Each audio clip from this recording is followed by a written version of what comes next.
కాళ్ళు మట్టిలో కానీ మన కలలకి ఎత్తులే లేవు అంటారు కదా. ఇప్పుడు మన భారతదేశం అదే నిరూపించి చూపించింది. ప్రపంచంలో అత్యంత ఎత్తైన రైల్వే వంతెనను నిర్మించి మరోసారి భారత్ గొప్పతనాన్ని చాటి చెప్పింది. ఒకవైపు పాక్ తో యుద్ధ వాతావరణం కొనసాగుతున్నా కూడా భారత్ తన డెవలప్మెంట్ ని ఆపే ప్రసక్తే లేదు అని రకరకాలుగా నిరూపిస్తూనే వస్తుంది. జమ్మూ కాశ్మీర్ లోని రేసీ జిల్లాలో ఉండే ఈ బ్రిడ్జ్ పేరు చినాబ్ బ్రిడ్జ్. జమ్మూ కాశ్మీర్ 100 ఏళ్ల కల ఇది. దీనిని ఈఫిల్ టవర్ కంటే 35 మీటర్ల ఎత్తులో నిర్మించారు. ఢిల్లీలోని కుతుబ్ మినార్ కంటే 5 రెట్ల ఎత్తు ఉంటుంది. వాస్తవానికి ఈ చినాబ్ రైల్వే వంతెన 359 మీటర్ల ఎత్తు, 1315 మీటర్ల పొడవుతో ఉంటుంది. దీనివల్ల జమ్మూ శ్రీనగర్ మధ్య కనెక్టివిటీ పెరుగుతుంది. ఇది కేవలం ఒక వంతెన మాత్రమే కాదు, కాశ్మీర్ ప్రజలకు కనెక్టివిటీ, అభివృద్ధికి రాసిన మలుపు. చినాబ్ నదిపై నిర్మించిన ఈ వంతెనను భారతీయ రైల్వే చరిత్రలో ఇంజనీరింగ్ అద్భుతంగా భావిస్తున్నారు. పర్వతాలను చీల్చుకుంటూ, లోయలను దాటుకుంటూ ఎన్నో వంతెనలు, సొరంగాల ద్వారా ప్రయాణికులను గమ్యానికి చేరుస్తుంది ఈ వంతెన.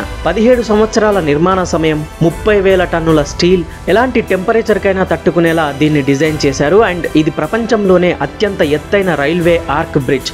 గంటకు 266 కిలోమీటర్ల వేగంతో గాలులు వీచినా కూడా వంతెన చెక్కు చెదరదు అని చెప్తున్నారు. ఈ రైల్వే బ్రిడ్జ్ అందుబాటులోకి రావడంతో కట్రా, శ్రీనగర్ మధ్య 3 గంటల ప్రయాణ సమయం తగ్గనుంది. ఐకానిక్ బ్రిడ్జ్ వద్ద రైల్వే మ్యూజియంని కూడా ఏర్పాటు చేశారు.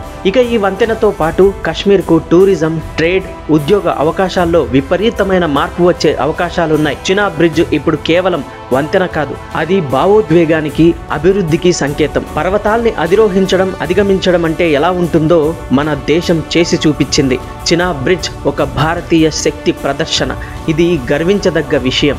ఇలాంటి మరిన్ని ఇంట్రెస్టింగ్ టాపిక్స్ కోసం ప్లీజ్ సబ్స్క్రైబ్ పాయింట్ ఆఫ్ వ్యూకి. మీరు సపోర్ట్ చేస్తే ఇలాంటి మంచి టాపిక్స్తో మీ ముందుకు వస్తాను. లైక్ చేయండి, కామెంట్ మాత్రం ఖచ్చితంగా చేయండి. Thanks for watching.